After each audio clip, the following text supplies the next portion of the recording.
Welcome back to Stringman Guitars. We have here from Pro Rock Gear the key.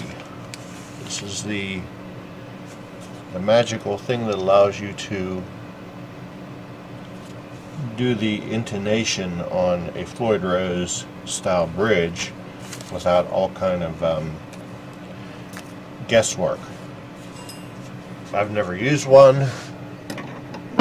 I think it's, after doing the last Floyd Roses that I've done, I think it's a necessary tool because it was a pain in the butt to get right.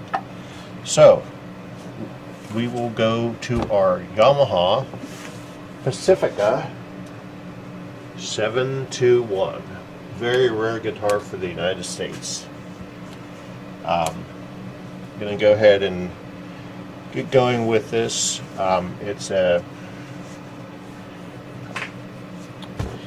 It's not set up right. It's got really old strings on it. It needs 2 screws for the center pickup. All the electronics work. So I think it just needs a setup and a good cleaning. And so let's get started. Pickups are way off as far as height. But the action is really good, and there is no dead notes on the fretboard. The other thing I wanted to say on this before I really got started is the tuning mechanism, or well, the fine tuners were cranked nearly all the way down. So whenever they had strung this, whoever did it last time, it wasn't done right. So what you do is you back them off a little bit more than halfway so that you have some room to work with once you take the locks off the top here and restring it and all that. You're going to have some adjustability. You don't want to be like at your furthest extent before you even start to get it intonated and set up and all that stuff. So anyhow, off to work. Also, top tip, do not lose any of your little parts because they are a pain in the butt to find. So keep your magnetic parts tray available. Put everything in there, take everything out. It's a good idea to take a picture of everything before you start, just so you know if this is like your first time doing one of these guys. And that's all I have to say about that. Okay, strings are off. I'm gonna just go ahead and take this pick guard off. See if there's a spring or something laying down in there that we can use for the middle pickup. Come on.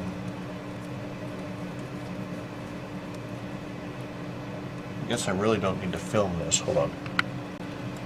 One thing that's cool about this guitar that I just found out is it has a long neck tenon attached, metal neck tenon attached between the body and the neck that extends nearly to the cavity for the trem system.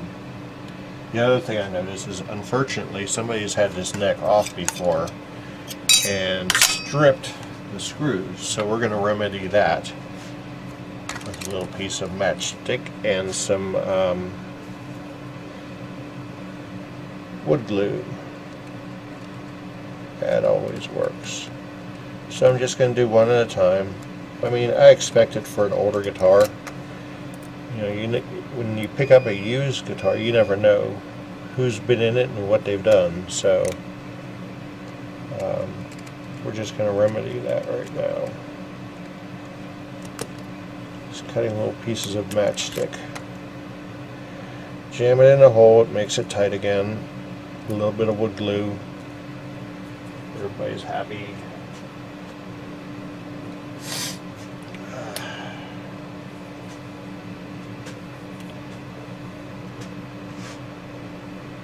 Just put the tape bond on, stick it in the hole.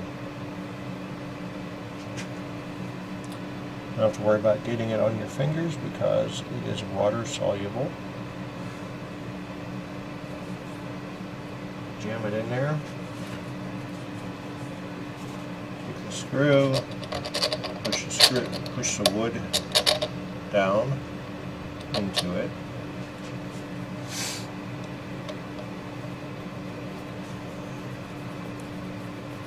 And you feel it immediately grab.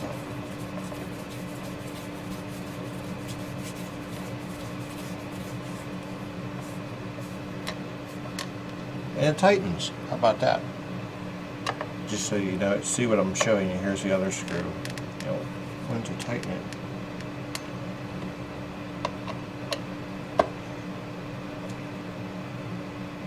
Actually, these two aren't bad. It was this one here that just kept spinning.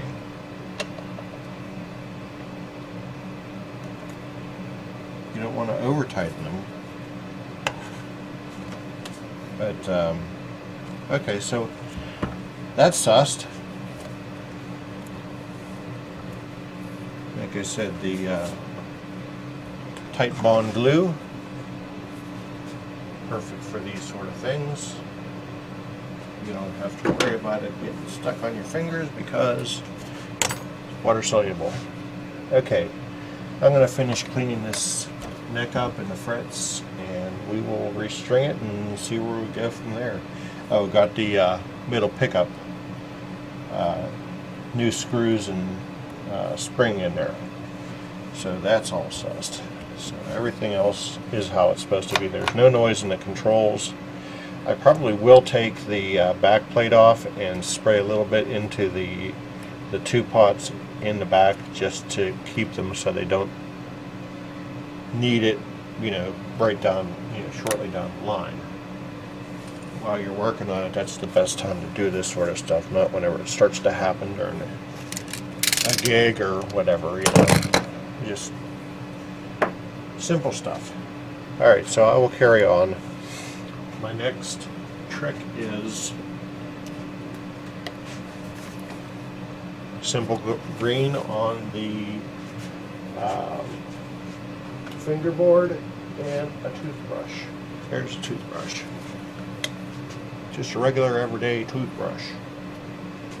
And it will not harm the finish on the neck. So you can apply liberally. It won't it won't affect the polyurethane finish. As a matter of fact, these pickups are gross. So I'm just going to spray it with that a little bit. Not enough to like soak in behind them. And you just kind of work these, and whenever you see the rag that I use to clean this stuff off, you'll be like, wow, there's a lot of crap on there. And I'd heard about Yamaha using some sort of metal tenon, if that's what they call it. I don't know what they technically call it, but it's like a blade or a plate that goes between the back two sets of screws.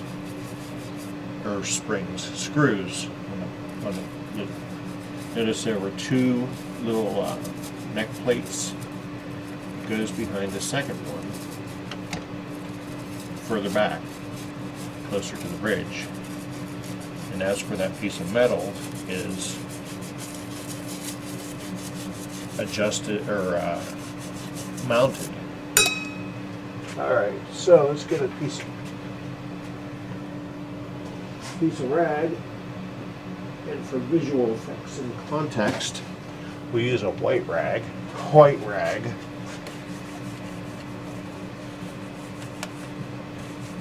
Get all the moisture off these. Oh wow, they're white pickups. They're not ivory color. They're white. Imagine that.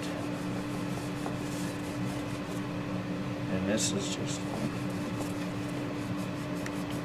cleaning all this And that's a beautiful Rose wall. And I don't think this guitar was played much at all. There's no fretwear on it. No fretwear at all. It does definitely need cleaned, but there is no fretwear on it. Now, let's move Mr. Simple Green over where he belongs. And look at that disgusting stuff. I mean, wow. That's just years of accumulated DNA. I don't think it was a smoking guitar. It doesn't stink. The case doesn't stink. So I'm going to go ahead and say that's my verdict there. And the other thing you notice, there's tape over the little bits and pieces. They have a tendency to fall out. If you flip the guitar over, all the crap falls out. So put a piece of tape on there so they stay put. Alright, onwards and upwards. Yeah, so while I got the cleaning rag here, we're going to take and spray some deoxit in the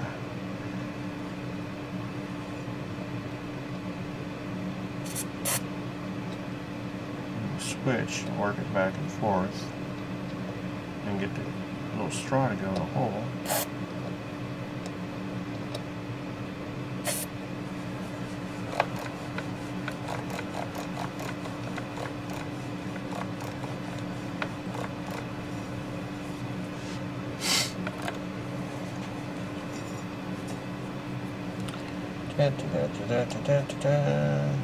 Fall is here, I think. I don't think it's artificial fall. I set up a little clever take on Bohemian Rhapsody. Is this the real fall? Is it just fantasy? Caught in a pile of leaves. There we go. Alright. Okay. One more thing we're going to do is they've got all the shielding paint in the cavity, but they don't have any on the top here. So I'm going to take a little piece of my shielding tape and put it down here. Oh good, I'm in the picture. And then on the back of the cover, which is here, I'm going to put the same shielding material, so that way that'll be covered and cut down on any potential noise.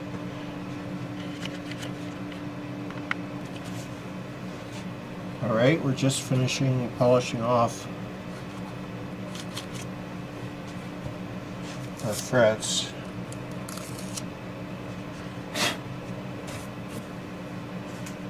Fret erasers, get some.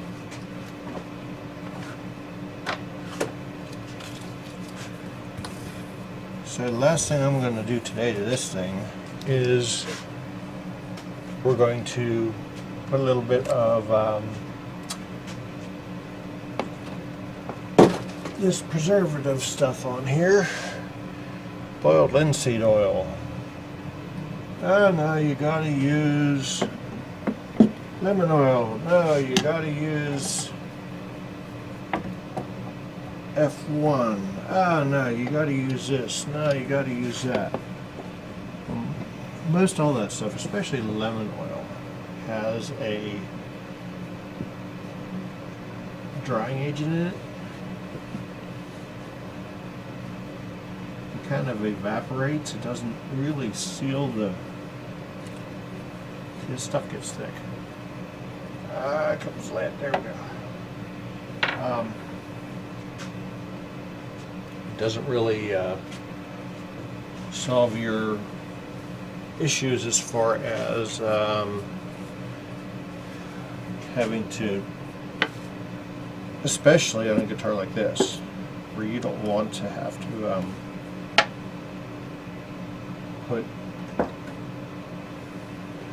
take everything apart every time you change your strings.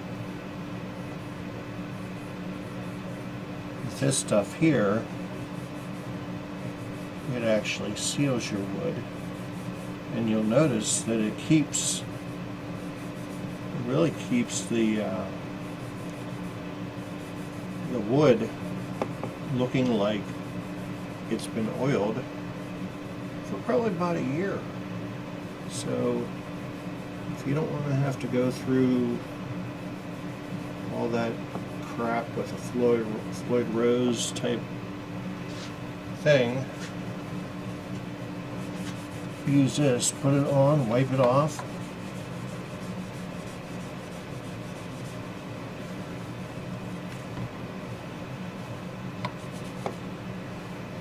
Put it on, wipe it off, forget about it.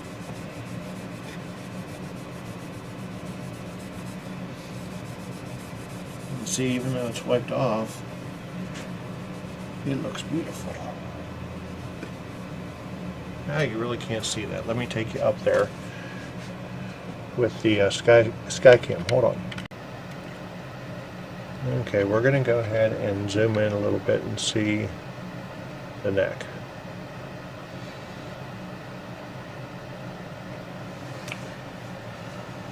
We've got the, sorry we're not in the picture, boys and girls. I need a new cameraman. But now we've got the linseed oil on it. It's all cleaned up. We used fret erasers.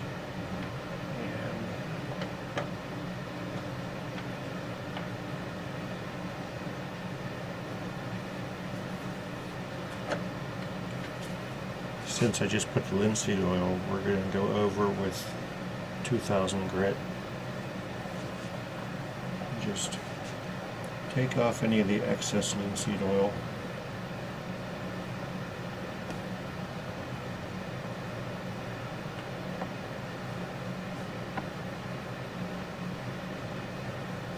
All right. So everything's nice and polished. And we can go to stringing the guitar, which is what we're going to do probably tomorrow. So we'll see you then. Okay, so we're going to go ahead and string up our Floyd Rose, and we want to remember to keep enough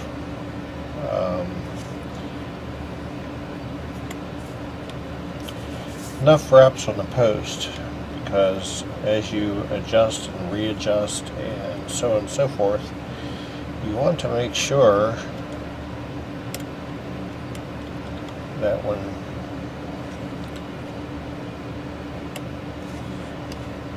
if the time arises where you have to make adjustments, which you will, then you have room. You don't want to snip off your strings right away or any of that silliness.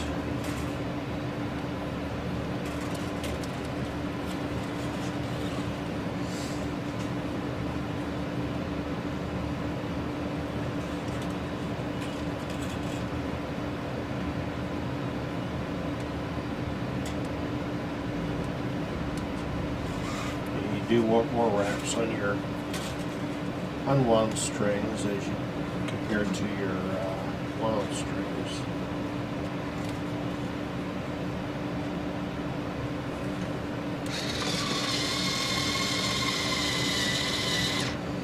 Even though it's a locking nut, you want to be able to make adjustments. You can't make adjustments whenever you're everything when you don't have any string adjustment left.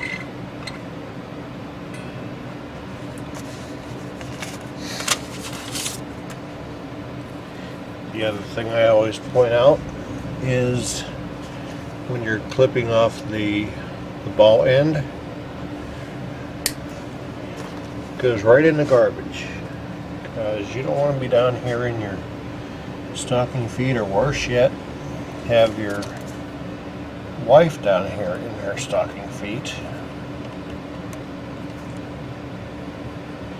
and step on one of these. Hi everybody, welcome back to Stringman Guitars. We've got our Yamaha Pacifica 721 with a Floyd Rose, licensed Floyd Rose, set up finally.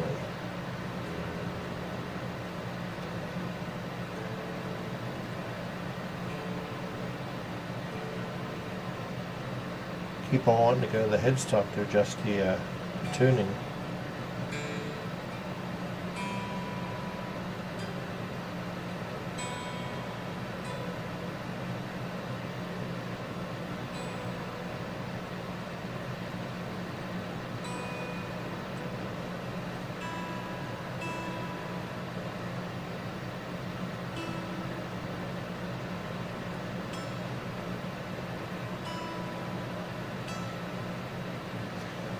Our intonation is on thanks to the use of this tool here, which unfortunately I didn't have the foresight to, once I figured out how to use this, didn't have the foresight to film because I was so engrossed in trying to get things set up right. But the last thing we need to do is check our string height. Cut the string ends off, these things, and bend in the strings. So string height. We use these things here. They're brass fitted for the job. You hold down at the last fret, put string between the pull pieces and the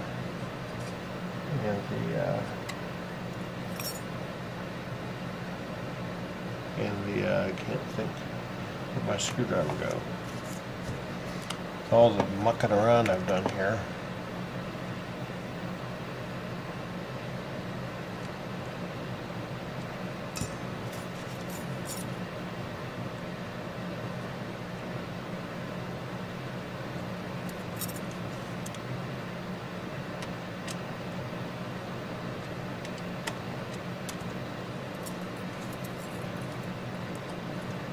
And you'll notice that the specs call for a different height on the, that one's right. That could go down.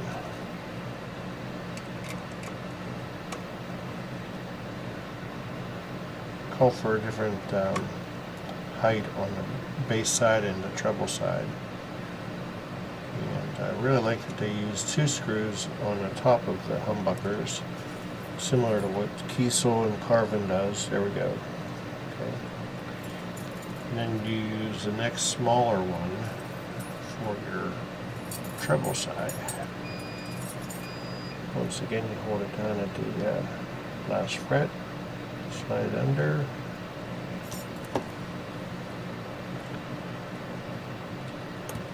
Made some preliminary adjustments. There we go.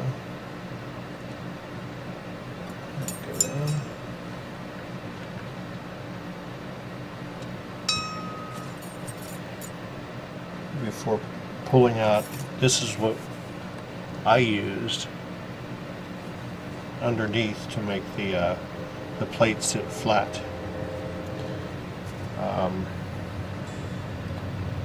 There are some really good stagger stepped blocks that I saw on one of Dave's videos that I have got to get me some. they'll work on all your different guitars, your Strats, your so forth. Okay, that side's good. So to sum up what we did here, we took off the 10-year-old strings, threw them away. We polished the frets. There's really not any wear. There's a couple little dimples down here in the cowboy end. Really nothing that you would say, that needs a fret job now. I mean, this has plenty of life in it before it has to see a file. We adjusted the truss rod. We wanted 0.010 at the seventh fret. When you put the capo, there it is. When you put the capo on first,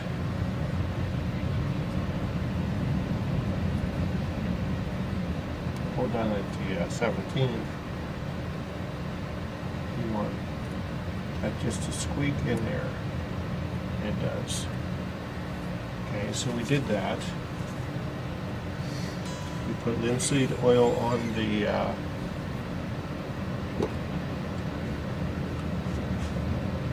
rosewood so that it's sealed now. It doesn't have to, use this other lemony, oily stuff that I don't know. Some guys prefer it. That's why I have it. But typically, not. Tightened on everything that needed to be tightened on. By the way, something I didn't know.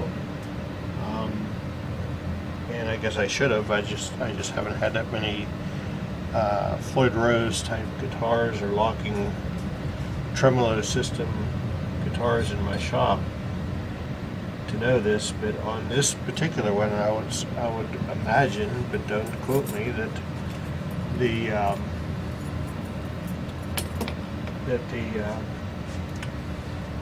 vast majority of them will have an adjustable nut here, which is super nice.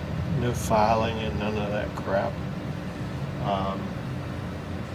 We're at 4 64ths all the way across for string height, which you would expect because you can't adjust the height of these saddles. The only thing you can do is adjust the two posts, and I didn't have to touch them.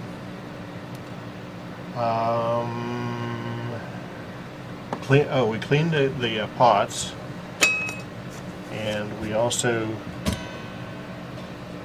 undid the back. We put copper foil on the back of this plastic plate where there was none, and we also grounded it into the spray-on copper paint, shielding paint, so that way the whole inside is properly grounded. So really the only thing to do is really stretch the strings in and do some fine tuning. That's it. I'm going to clean it up, polish it up, and get it on out of here.